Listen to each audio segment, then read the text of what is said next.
We are following more breaking news. Just moments ago, a judge sentenced the mother of 10-year-old Anthony Avalos and her boyfriend to life in prison for the child's death.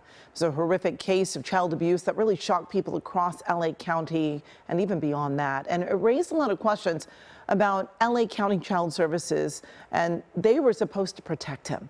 KCAL News reporter Cara Finnstrom is live with the sentencing. Cara. Amy, about 80 people showed up and packed this courtroom this morning. Anthony's father, his young siblings, his extended family all came with pictures of him pinned to their chests. The judge told all of them that he believed the biological mother and her boyfriend intended to kill Anthony, and then he handed down the maximum sentence to both of them. Each defendant is ordered to serve life without the possibility of parole. In count 2, the court imposes a life sentence with a minimum term of 7 years.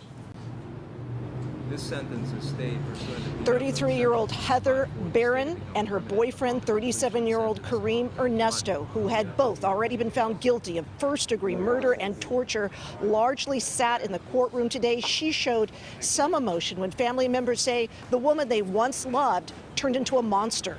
Today, some of them spoke to the judge, saying they wanted everyone to know Anthony was loved and his murder has caused unimaginable hurt and devastation.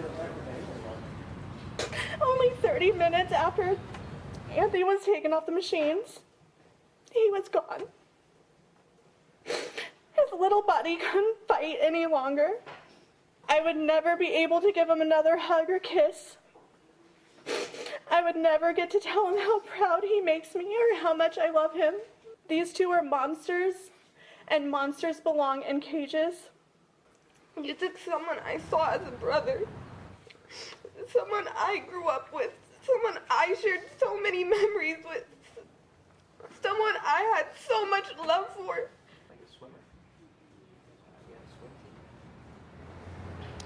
Barron and Ernesto had both also been indicted on charges of child abuse involving some of Anthony's 6 half-siblings. Family members say they continue to wake up from nightmares feeling unsafe.